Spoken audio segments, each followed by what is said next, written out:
Press the Lord. सभी लोगों को जय मसीह की। मसीह ज्ञान ज्योति चैनल में आपका स्वागत है। मैं आपका भाई विनोद कुमार मसीह। तो आज का मेरा विषय है मनुष्य को कौन सी बातें अशुद्ध करती हैं। तो आइए हम परमेश्वर के वचनों के द्वारा देखेंगे। इसमें हम निकालेंगे मत्ती 15:10।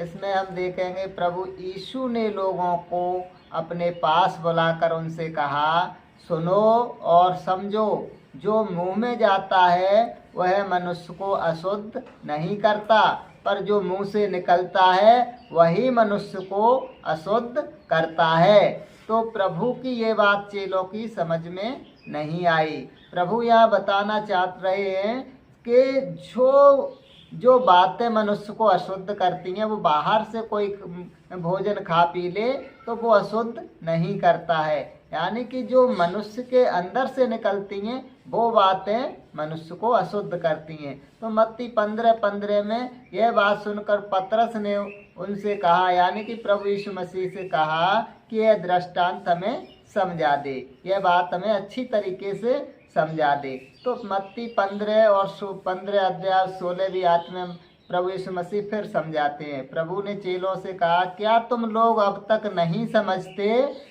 क्या तुम नहीं जानते कि जो कुछ मुंह में जाता है वह पेट में जाकर मल के द्वारा निकल जाता है? तो प्रभु यीशु मसीह कह रहे हैं कि जो कुछ तुम्हारे अंदर पेट में जाता है, जो कुछ तुम खाते हो वो पेट में जाता है और मल के द्वारा बाहर निकल जाता है, पर जो कुछ मुंह से निकलता है वह मन से निकलता है और वही मनुष्य को अशुद्ध करता है। यानी कि जो कुछ तुम्हारे हृदय में से निकलता है, मन में से निकलता है, अंदर से निकलता है, वो अशुद्ध करता है। तो ये कौन सी बातें हैं जो हमें अशुद्ध करती हैं? इसमें हम मरकुस 7:21 और 22 में देखेंगे। वैसे तो मत्ती 15:19 में भी ये बातें मिलती हैं, तो मरकुस 17:21-22 में से देखते हैं। मनुष्य के भीतर से अर्थात मनुष्य के मन से बुरे बुरे विचार, व्यभिचार, चोरी, हत्या, पर स्त्री गमन, लोभ, लालच, छल कपट, कुदृष्टि, निंदा, अभिमान, अहंकार, झूठी गवाही, ईर्ष्या, जलन, बैर, शत्रुता, तो ये सारी जो बातें निकलती हैं ये बातें मनुष्य को अशुद्ध करती हैं। तो इसमें क्या क्या बातें हैं जो मनुष्य को अशुद्ध करती हैं, इन पर हम मनन करते हैं। यानी कि बुरे बुरे विचार।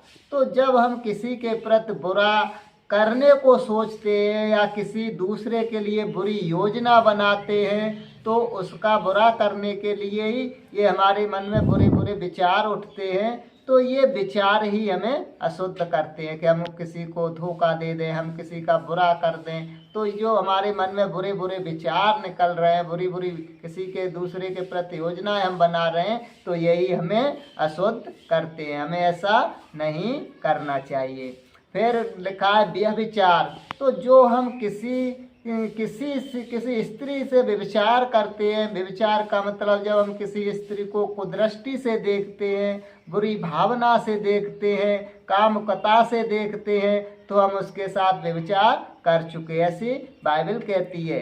तो ये बातें हमें अशुद्ध करती हैं। तो हमें किसी से व्यभिचार नहीं करना चाहिए, हमें किसी को कुदृष्टि नहीं देखना चाहिए। जब हम किसी स्त्री को कुदृष्टि से देख लेते हैं तो हम उसके साथ व्यभिचार कर चुके होते हैं। तो यही बातें हमें अशुद्ध करती हैं। हमें ये बातें नहीं करनी चाहिए, हमें किसी से व्यभिचार नहीं करना चाहिए। नंबर और देखते आगे कि चोरी लिखा है कि जब हम किसी की चोरी करते हैं, किसी दूसरे के धन को चुरा लेते हैं, तो ये कार्य भी हमें अशुद्ध करता है। हम चोरी करते हैं तो ये भी हमें अशुद्ध करता है। तो हमें किसी की चोरी नहीं करनी चाहिए। हत्या, जब हम किसी की हत्या करते हैं तो ये काम भी हमें अशुद्ध करता है। तो हमें किसी की हत्या नहीं करनी चाहिए। आगे लिखा है पर स्त्री गमन। तो जो कोई किसी पराई स्त्री का गमन करते हैं तो वह भी अशुद्ध होता है। किसी पराई स्त्री का गमन नहीं करना चाहिए। हम किसी पराई स्त्री का गमन करते हैं तो इससे भी अशुद्ध होते हैं।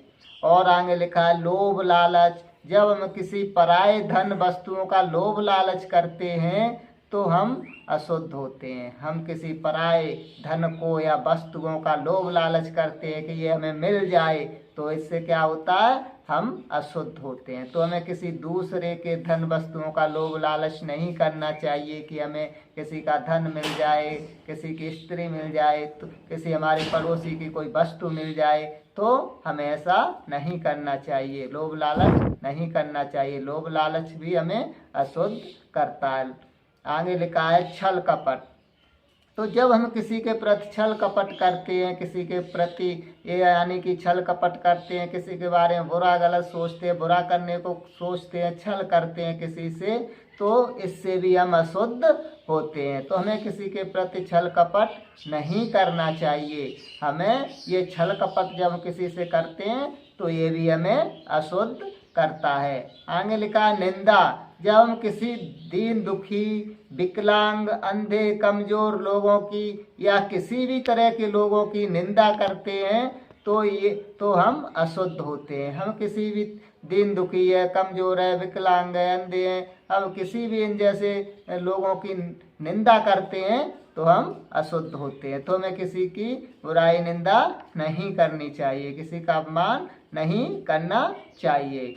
आगे लिखा अहंकार यानी कि अभिमान, घमंड, तो जब हम अपने धन संपत्ति, बल पर, पद पर, ज्ञान पर या सुंदरता पर घमंड करते हैं तो ये बातें भी हमें अशुद्ध करती हैं। किसी को अपने धन पर घमंड होता है, किसी को अपनी ताकत पर, बल पर घमंड होता है, किसी को अपनी ज्ञान पर घमंड होता है, किसी को अपनी सुंदरता पर घमंड होता है, तो ये बातें भी हमें अशुद्ध करती हैं। हमें ये घमंड नहीं करना चाहिए। और आगे देखते हैं झूठी गवाही, जब हम किसी की झूठी गवाही देते हैं तो हम झूठी गवाही देने से भी अशुद्ध होते हैं। किसी ने चोरी नहीं की है, हम उसके प्रति झूठी गवाही दे रहे हैं, नहीं साहब इसने चोरी की है, तो क्या कर रहे हैं, झूठी गवाही दे रहे हैं। तो ये झूठी गवाही देने से भी हम अशुद्ध होते हैं। तो हमें किसी की झूठी गवाही नहीं देनी चाहिए, इससे भी हम अशुद्ध होते हैं। ईर्ष्या जलन, जब हम किसी से ईर्ष्या जलन करते हैं तो इससे भी हम अशुद्ध होते हैं। हमें किसी के प्रति ईर्ष्या जलन नहीं करनी चाहिए। कोई हम जैसे कोई हमारा पड़ोसी कोई भी है जो अपने काम कर रहा है या किसी बात में आगे बढ़ रहा है, सफल हो रहा है, तो हमें किसी को देखकर ईर्ष्या जलन नहीं करनी चाहिए। तो हमें ये ईर्ष्या जलन भी अशुद्ध करती है। आगे बैर शत्रुता, जब हम किसी से बैर करते हैं या शत्रुता करते हैं तो ये बातें भी अशुद्ध करती हैं। तो मैं इन बातों जो भी ये बातें इसमें आई हैं मरकुस के 7:21-22 में, ये बहुत सारी बातें हैं जो कि हमें अशुद्ध करती हैं और ये हमारे मन से निकलती हैं। ये बातें हमें अशुद्ध करती हैं, हमें ये बातों से दूर रहना चाहिए। जो भी हमारे अंदर ये बातें हैं तो हमें इनको दूर करना चाहिए। इन वचनों के माध्यम से हमने यह सीखा कि मनुष्य के भीतर से अर्थात मनुष्य के मन से जो बुरे विचार निकलते हैं, जैसे व्यभिचार, चोरी, हत्या, लोभ, लालच, छल कपट, ईर्ष्या जलन, निंदा, अभिमान, बैर, ये ही बातें मनुष्य को अशुद्ध करती हैं। हमें खाना पीना अशुद्ध नहीं करता है। हम कोई कैसा भी भोजन खा लें हमें अशुद्ध नहीं करता है, या हम बिना नहाए धोए भोजन खा लें तो बिना नहाए धोए भोजन खाना हमें अशुद्ध नहीं करता है। अशुद्ध तो जो हमारे हृदय में बुरी बातें भरी हैं, वे बुरी बातें ही हमें अशुद्ध करती हैं। तो हम अपने हृदय से इन सारी बुरी बातों को दूर करें ताकि हम अशुद्ध न रहें। मैं आज का संदेश यहीं समाप्त करता हूं, और वीडियो अच्छी लगे तो लाइक करना, चैनल को सब्सक्राइब करना, बेल आइकन दबाना ना भूलें, जिससे अगली वीडियो की नोटिफिकेशन आपके पास पहुंचती रहे। और मैं आज आप लोगों से विदा लेता हूं, मिलते हैं अगली वीडियो में। तब तक के लिए आप सभी बहन भाइयों को जय मसीह की।